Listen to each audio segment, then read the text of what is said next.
Nós vimos aqui hoje o que aconteceu com Elias na pregação do irmão, né? E ele falou bem claro, Elias não fugiu por causa de medo. Elias não tinha medo. Elias fugiu porque estava cansado. Falou certinho. A teologia é completa, a teologia que fez aqui ontem. Entenderam ou não? Talvez você está dizendo aí, eu estou cansado, por isso eu vou fugir. Queridos, não tem como fugir de Deus. A gente pode fugir das pessoas, já disse isso. Nós podemos fugir das pessoas, mas de Deus ninguém foge. Melhor de tudo é pregar a palavra de Deus e ser responsável. Eu preciso ser responsável pelas chaves que Deus me entregou nessa igreja. Hoje o pastor lá falou isso. Eu tenho que ser responsável por essa chave, porque Deus vai cobrar de mim depois. E aí a gente prega a palavra, alguns acham a gente chato. Poxa, o pastor está pegando no pé. Mas se eu não pegar no teu pé, depois quem será cobrado sou eu. Amém, Jesus? Então precisamos ser responsáveis pelo aquilo que Deus colocou nas nossas vidas. Então muitos não querem ser cobrados. Quarto ponto aqui. Então nós precisamos, nesse quarto ponto, priorizar a pregação. Priorize a pregação. Coloque a pregação do Evangelho na sua vida como o ponto mais importante. Em consequência a isso, você vai estar num púlpito desse pregando. Em consequência a isso, você terá uma célula e estará ensinando essa célula. Em consequência a isso, você vai estar ensinando lá para a sua vizinha, para o seu vizinho a palavra de Deus. Por quê? Porque você colocou no coração, em primeiro lugar, pregar a palavra de Deus, anunciar o Evangelho. Então prioriza isso. Amém? 1 Coríntios 17. Olha o que Paulo fala em 1 Coríntios 17. Pois Cristo não me enviou para batizar, mas para pregar o Evangelho. Não porém com palavras de sabedoria humana, para que a cruz de Cristo não seja esvaziada. O que Paulo falou? Paulo disse assim, olha, eu vou ganhando as almas, eu vou pregando a palavra, e vocês que já estão aqui envolvidos, vão fazendo o batismo, porque eu preciso pregar. E o que ele disse? Ele disse, a minha prioridade é pregar a palavra, o batismo vocês vão fazendo. Ele terceirizou algo que qualquer pessoa que estava ali com a vida reta podia fazer. Mas ele estava dando valor e crédito naquilo que ele entendia que era o primeiro chamado dele para pregar a palavra. Vocês lembram o que Jesus falou para Paulo? Quando Paulo ele cai no chão, Jesus diz assim, olha, esse é vaso escolhido, e eu escolhi ele para pregar a minha palavra para os gentios. E Paulo tinha essa concepção, eu fui chamado para pregar, e eu priorizo isso. Amém? Olha para o teu irmão, diga, não prioriza a palavra, prioriza o ensinamento, prioriza a mensagem, prioriza. Paulo disse, deixou bem claro isso, eu vou priorizar isso aqui. Tá, e vocês vão aí, vocês, o grupo aí vão batizando, eu vou continuar pregando, eu vou trazendo as almas, vocês vão batizando, eu vou pregando, porque eu tenho um dom especial para isso, eu tenho uma chamada especial para isso. Amém? Agora, presta atenção, por que nós devemos pregar a palavra de Deus? Por que nós devemos anunciar o Evangelho? Porque você precisa entender que você foi chamado para pregar o Evangelho. Se as pessoas não conhecem o Evangelho, como elas terão a chance de escolher a salvação?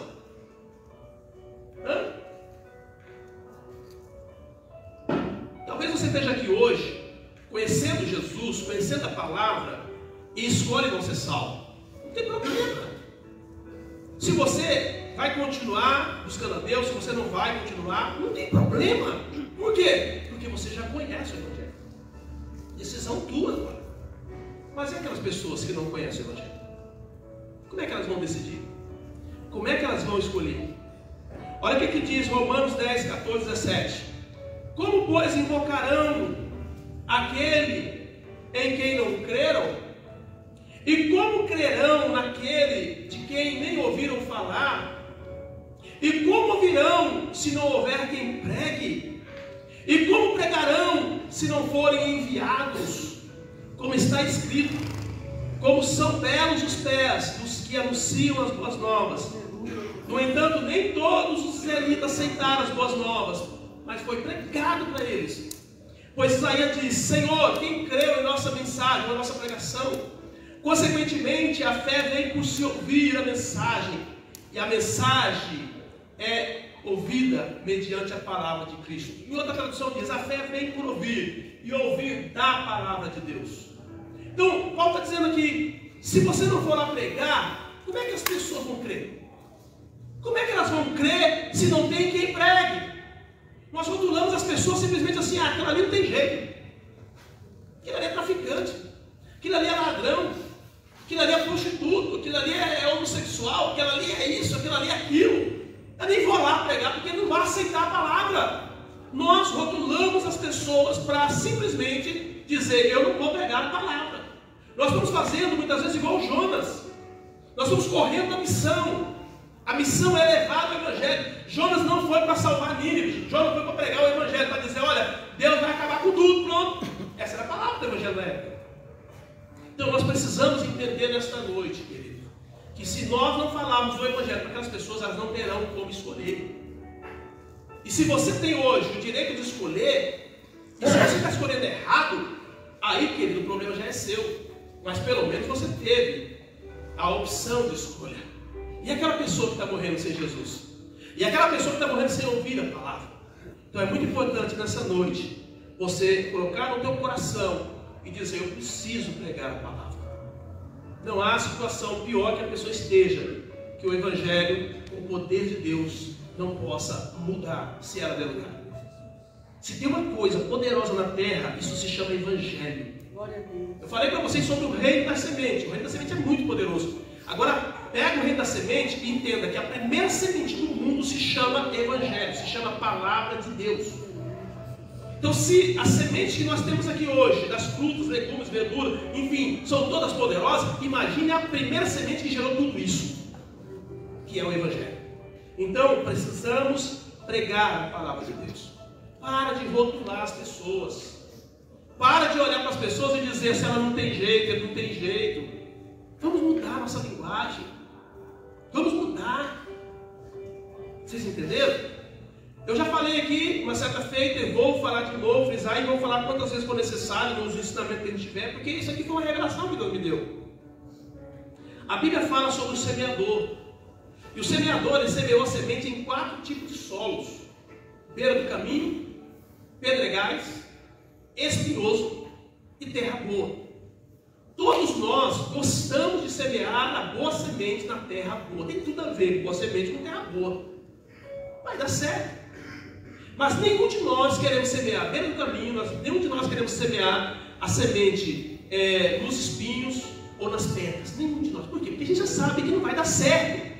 Pelo menos essa é a lógica humana. O reino da semente não vai dar certo. O próprio Jesus disse que a semente da beira do caminho, o diabo veio e catou. A semente que ficou lá da pedra, a pedra cozinhou aquela semente, aquela planta que nasceu. Aquela semente que nasceu no meio do espinho, ela até chegou a nascer, mas os espinhos sufocaram. E aí a Bíblia diz que cada um é uma coisa. A beira do caminho são os indecisos. Sabe aquela pessoa que não vai nem vem, não vai nem para a direita nem para a esquerda? Esses são os beira do caminho. Você diz: ah, não adianta, já preguei para essa pessoa há tanto tempo e ela não ouve. Isso é a beira do caminho. Mas aí a Bíblia fala também que existe aqueles que têm um coração muito duro, que é um coração rochoso, cheio de pedras. Jesus diz: olha, lançou lá, as pedras vai cozinhar a semente. E você pode dizer: não adianta eu plantar aqui, porque não vai dar certo. Mas aí tem um outro que a Bíblia diz que é os espinhentos. Sabe o que são os espinhentos? Os espinhentos, a Bíblia diz que são aqueles que dão muito valor às vaidades dessa terra. A pessoa larga qualquer coisa de Deus por causa das coisas deste mundo. Diga misericórdia. Ela deixa as coisas de Deus pelas coisas do mundo. Ah, mas só as coisas boas? Espinhos são coisas boas? Hã? Então, muitas vezes ela larga as coisas de Deus pelas coisas ruins também. A Bíblia diz que Jesus lançou a semente nesses 4 tipos de solos. Por quê? Porque ele conta com uma coisa que nós precisamos contar. Aprenda a contar com isso que Jesus conta. Todas as vezes que ele tem uma ação de pregação, ele conta com um milagre. Aleluia, Jesus. Ele disse assim: olha, eu vou lançar a semente na beira do caminho e vai acontecer um milagre. E aí a Bíblia fala lá na frente que o cego estava aqui, à beira do caminho. E ele saiu da beira do caminho para receber o milagre. E ele foi curado. Então, aquela pessoa indecisa, difícil de aceitar o evangelho, que você pensa, ela pode ser um cego que está esperando um milagre. Vocês entenderam? E aí a Bíblia fala sobre o coração duro, pedra e tal. A Bíblia diz em Oséias, a palavra do Senhor diz: ara o campo. Ara o campo. Quem trabalha com terra sabe, não tem como se plantar numa terra dura. Não vai dar certo. Mas se você é alto,